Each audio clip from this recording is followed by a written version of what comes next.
Hey guys, welcome back to Shor Yoga. We're going to go over another arm balance today. Today's is called 8-angle pose. So we're going to start actually in a seated position, and you're going to plant both soles of the feet down. And again, remember to warm up your wrists before practicing any arm balances, core as well. Now we're going to take that right knee, and you're going to stack it on top of that right shoulder. Maybe it comes all the way up, maybe it doesn't. Just see how it feels first. Okay. Then we're going to begin to cross that left ankle underneath the right. Plant both hands down firmly on the mat, and now start rocking yourself forward and back. And then planting the hands firmly down, start to lean your weight forward. You can press the ground away from you, and now see if you can bring the torso parallel to the ground, extend the legs, and point the toe.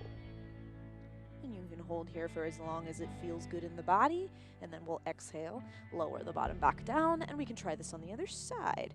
So we're actually going to do it from a different angle this time, just so you can kind of see where we're leaning forward here. So this time we'll do it on the left. So left knee is going to stack on top of that left shoulder. Again, we're going to plant the hands down, right ankle crosses over the left, lean the weight forward, press the ground away, extend the legs and point the toes. 8-angle pose.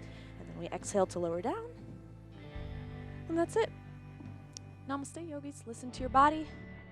Let me know how it feels. If you'd like to try something else, leave a comment down below. Namaste.